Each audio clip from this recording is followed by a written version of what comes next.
Hello, everyone, and welcome to another episode of Autism Stories.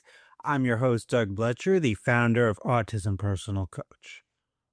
Autistic people are the true experts of the autistic experience, and Autism Stories is where we interview autistic people to learn from their diverse stories, experiences, and get their insights.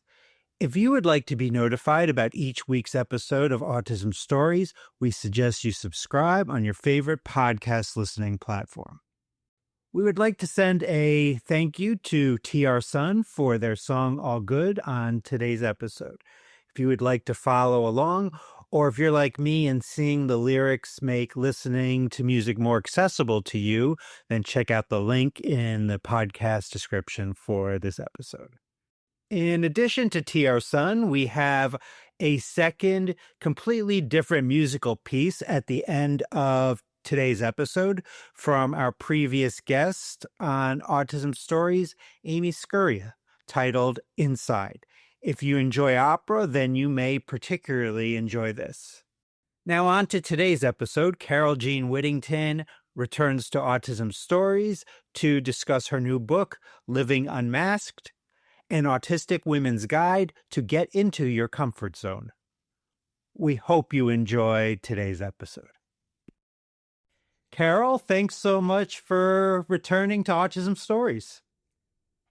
I'm thrilled to be here. I love having a conversation with you, Doug. Absolutely. And, for years, you have been helping autistic women get out of burnout. And with your new book, Living Unmasked, an autistic woman's guide to get into your comfort zone, which was recently released, we're often told as autistic people to get out of our comfort zone. Why do you think it might be important for autistic women to do the opposite of that advice? Oh my gosh. Well, number one, I just love this question because it's exactly why I wrote Living Unmasked. I mean, we've spent the majority of our life living outside of our comfort zone. So telling us to get out of our comfort zone is just hilarious. I'm sorry. It is. It's just funny to me because, that's the only place I lived for so long.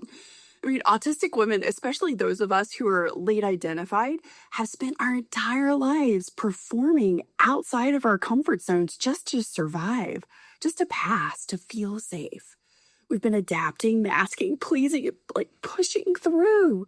And that comes at a very high cost. And that cost is chronic burnout, sensory overload, and a disconnection from our authentic selves. So telling us to get out of our comfort zone, it's like pouring water on someone who's already drowning. The real path to well-being, for us, is to come home to our comfort zone, the place that we have not spent much time in, to make it bigger, to make it more supportive, to make it more ours. That's the foundation where healing, energy, and joy begin. We're not trying to change who we are. We're learning how to stop pretending to be someone else just to feel safe. And I love that because I often will tell autistic people to not get out of their comfort zone, stay in your comfort zone, figure out what it is, and maybe try to expand upon that. I think it's interesting. I mean, I know for me, Doug, it was like, comfort zone? What is that? Right. I didn't realize, number one, that I had been outside of my comfort zone for the majority of my life. I just thought, oh, this is how everybody feels. Like you're in a free fall and constantly looking for your feet to land on solid ground at some point. So for me to discover what it actually meant and what it felt like, what the experience really is to be in my comfort zone, it has been life-changing. Your book poses what I think is an important question in regards to true well-being, in that it isn't about changing who you are, but rediscovering yourself. What have been some of those important things for you in rediscovering who you are? Rediscovery has looked like this slow, compassionately curious unfolding. Sometimes it's really slow. Other times, though, it's like these big quantum leap, these big, huge shifts. And then it's sort of a slowing down and a realignment. And for me, it started with realizing that the version of me that I had been presenting to the world wasn't really me. It was a carefully curated mask built for survival. I mean, I didn't even realize that I was masking. It had started so early. And my research shows that the on ramp to autistic burnout begins at age 4, between ages 4 and 6 for us. So it had started so early that it wasn't even a place that I knew was happening in my life. It was just how I was being every day. Rediscovering myself has meant tuning in instead of tuning out. Like, it's so interesting when I talk to clients or when I do workshops and work in big groups with autistic folks. It's so fun because one of the things that we all kind of commonly agree on is like, oh yeah, I felt all the things. I knew it was happening, but I just suppressed. I pushed it down. I didn't, number one, I feel like I had time for it. Number two, I didn't even know what to make of it, especially if we have alexithymia and we're not really sure, like we feel the feels, but we don't have the words to put to it. So we're not really sure if the feeling is even safe. So we're just like, nope, shut that down. Don't have time for that. And then of course at 2 a.m. when your head hits the pillow and you're running through all of the things in the day, then you kind of go back to those pieces that you want to process. And for me, it's also meant learning to honor my sensory needs without shame, to celebrate the things that come easily, and to stop chasing quote unquote social norms, expectations. Because I found that in one of the big questions that we talk about a lot in the unveiling method is, what is success for you? Like, define it for yourself and really look at, how do we unmask the values that we've onboarded from the people in our lives. I mean, they loved us. They were saying, oh, family's really important. And, oh, being successful in a job and having this much in your bank account, this is really important. This is success. And to really stop and ask, well, is that success for me? Does that really feel aligned? Can be so huge. It also meant reconnecting with what makes me feel safe, what lights me up and makes me feel really solid. That's what I guide others through now. And the truth is, you don't have to become someone new to be in well-being and comfort. You just have to remember who you were before the world told you that you were doing it wrong. You were weird, that it wasn't enough. It was too fast. It was too slow. It was something other than who you truly are, which is completely worthy, fully enough, and amazing just the way you are. I read in which you wrote that meditation's truly a practice that changed who you are from the inside out, and that it took exploring a wide variety of meditation practices before you found out what worked best for you. What did that Oh, wow. process look like in terms of finding out not only what meditation did work for you, but what meditation absolutely didn't work for you? Okay, first of all, like the whole concept of meditation to me, like in the beginning, was like, nope, sorry, not doing that. I'm ADHD, so number one, I'm not sitting still for that, right? Number two, like my nervous system was so dysregulated. I didn't know that, but was so dysregulated that for me to even be able to sit still in the concept of like what most people perceive meditation to be, like perfectly sitting still perfectly in a chair with a clear mind, like no thoughts. That is not meditation, number one. But I thought it was. And the way most people teach it, it doesn't always land for us. And so I didn't realize that I had discovered a meditative place for myself when I started to run at 42. Now, number one, I've never been a runner. I've always been an athlete. I played tennis, basketball, volleyball, you name it, golf, but I never ran. I wasn't a runner. I mean, I was going to run on the court if I had to go get a ball, but I wouldn't, like, somebody better be chasing me if I'm like full on running, right? But somewhere around 42, in the beginning of my well-being journey, I was like, I've never done this, and it's just something is calling to me to run. Now, number one, I at the time could barely up in my bed. So this was like a gradual process. And what I learned as I started to walk and as I started to run, like to create that rhythm and movement in my body, there was this place that I discovered when there was this rhythm where my feet were hitting the pavement. And it was like the vibration, that resonance through my body. There was this place that I started to find where I got quieter. And there were things that I had tried in traditional meditation early on, through yoga and other practices. I was like, this didn't really work for me. I don't feel comfortable. My body and my brain were screaming the whole time.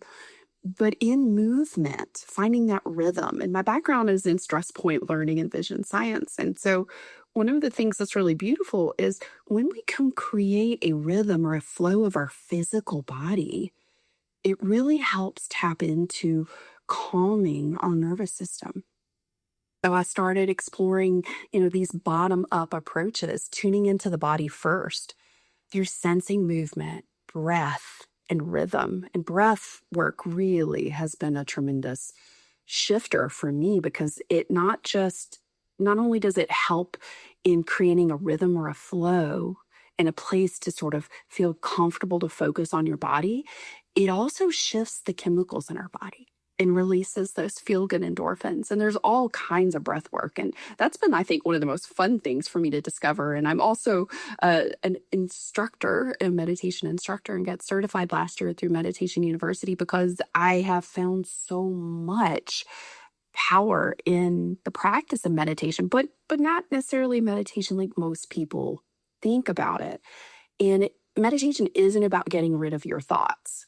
It is about creating a safe internal space where all parts of you are welcome. And so now I teach neuroaffirming, trauma sensitive meditations that honor how diverse our inner experiences are. Because not everyone visualizes. Some of us just have the sensing or knowing. And especially for those of us who might have pervasive demand for autonomy or alexithymia, it's not always that visualization isn't the path for us, but it's about sensing and knowing. And that's really where the magic begins. And it's where it has begun for me and so many of my clients. And it's just a beautiful place. And we practice these in the Rapid Recharge Lab, which is part of the Unveiling Method. And it's just a place to come in 5 minutes or less to say, hey, I'm going to try this and see how it makes my body feel. I loved all that. We could have probably about 10 different conversations based on all that, but I meditate almost on a daily basis. And what I learned is that I cannot meditate unless I do some sort of movement ahead of time. And I can't sit still with unless there is some noise in order to meditate. So I think that all of that is really important for people to understand. There's lots of ways you can really go about the whole idea of meditation. It is. And I love that you found that for yourself because that's part of the process, isn't it, really? To just find what works for us and to get messy, get compassionately curious, to say, hey, this doesn't have to be right or wrong. It doesn't have to be perfect. I'm just going to give it a shot and see what happens. And some days I really suck at it. I think it's been a Same. helpful process to be kinder to myself. I'm not necessarily every day, quote unquote, doing meditation right. Oh my gosh, yes, I so agree. There's some days it's just like, yeah, this is not happening in this moment. I might circle back later today. Now, getting back to your book, the chapter framework of your book is very interesting to me, and I think it's very accessible. Can you explain more about that framework and why you decided to write your book in this way? Oh, absolutely. Accessibility was non-negotiable. I designed each chapter using what I call the comfort zone learning framework, which mimics how I teach inside the Unveiling Method. Each chapter starts with a story because as humans, we're wired for story. We always love a good story, right? It's also how we begin to connect maybe what we've been experiencing through someone else's experience and begin to put those pieces together for ourselves. Then it moves into a core teaching. a lesson around that foundational element from the unveiling method. And then it's followed by practical application in 3 steps. So we start with what I call prepare the soil. It's a short neuroaffirming meditation. It's a way to move you and begin to move you into a place of observation, of of reflection. And then the second one is plant the seed. And this is a gentle exercise or a prompt to apply the concept in your daily life. And I absolutely approach the prepare the soil and plant the seed from that perspective of neuroaffirming and trauma sensitive and incorporating elements of those of us who have pervasive demand for autonomy, like, don't tell me what to do. It's just more of a gentle invitation. And I make sure that the language is created in that way. And the third part is the water and nourish. And this is just gentle journal invitations to deepen your awareness. Because what I found for myself in those early years was that reflection was something that I didn't allow myself because, number one, that felt like outside of my comfort zone. So even if I just started with like 30 seconds of, I'm just going to get compassionately, like heart-centered curious, and I'm just going to reflect on this particular thing. What happened, I noticed, was that even 30 seconds or just a minute of pausing to give myself, to allow myself space to go, I just need to process or look at this. It started to raise awareness. And the process that I've learned is that through reflection and observation, just allowing some space, that we then open up these places of awareness. Like, oh, I was going so fast that I didn't see that before. Or I didn't quite feel comfortable, so that piece of information didn't come in yet. And through that reflection, through that pause, that awareness elevates. And what's really beautiful is this is that reclamation of our personal power and our reclaiming of self. And that is when I start to see and allow space, those awarenesses become greater and we become more possibilitarians in our life. More things become visible and possible. And the power here is where we shift into now I can choose. Now I can, with intention, decide where I want to go. And that water and nourish, those journal invitations really help to deepen that awareness and begin to open up our personal power, our choice.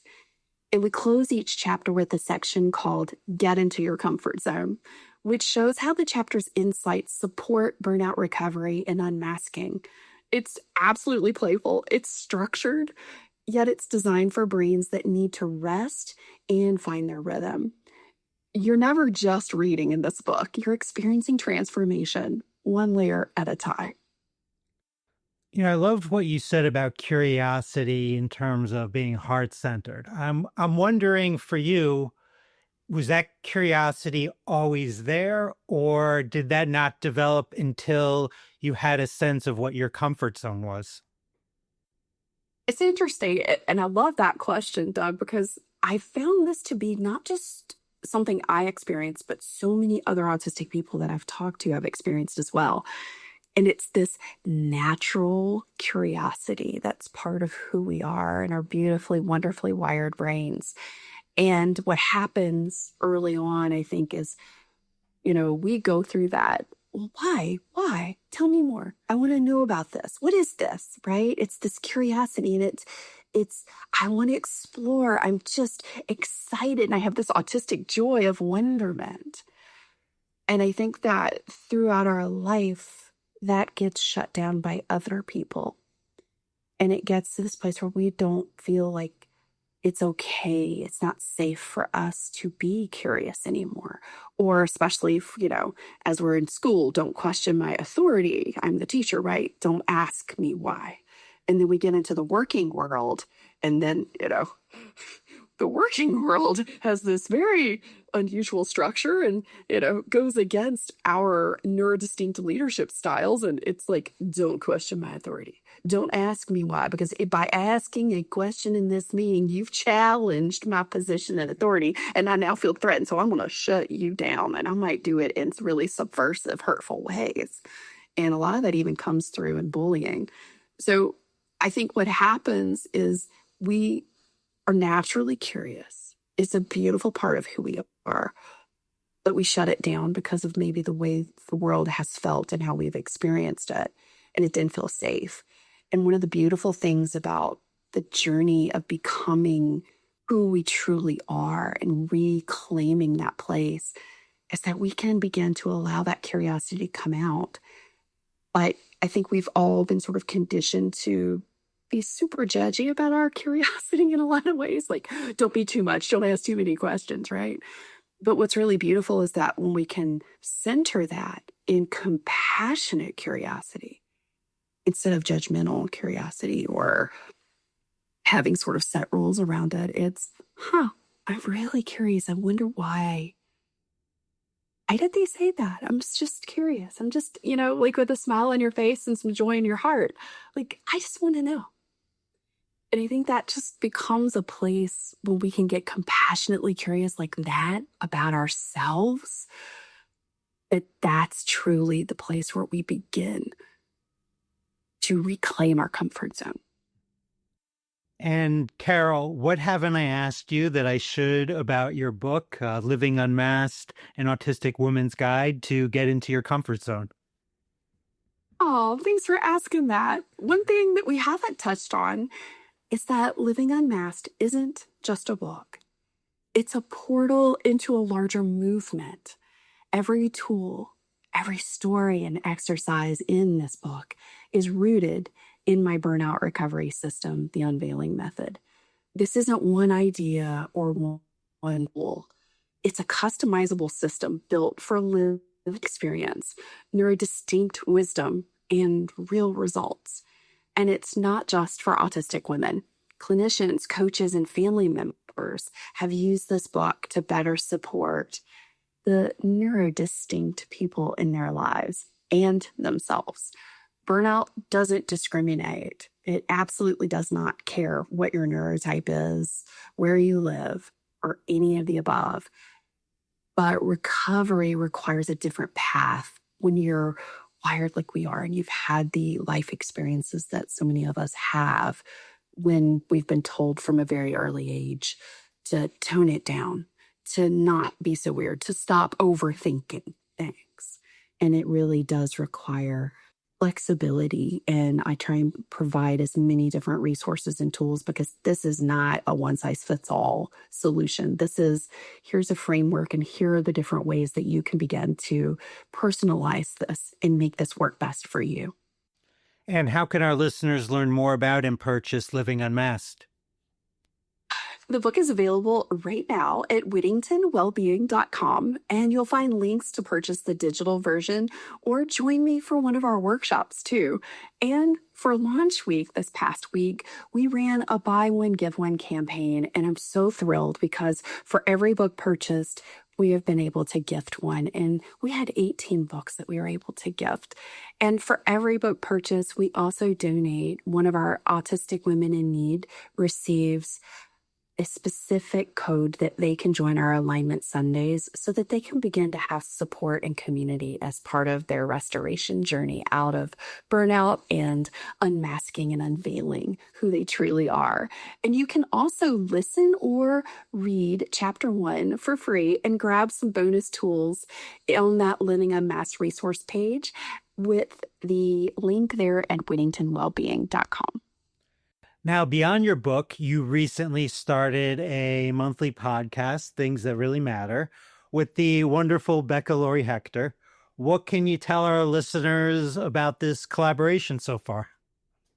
Oh my gosh, things that really matter is one of my absolute favorite spaces and conversations right now. Becca Lori Hector and I co host it as part of Beyond Chronic Burnout podcast, and it airs on one Saturday each month as part of our Social Saturday series. And oh my gosh, we talk about the topics that actually affect our daily lives, things that often get overlooked in autistic conversations, from, protecting your spoons. We're talking about housing and health, relationship, aging, hormones, you name it.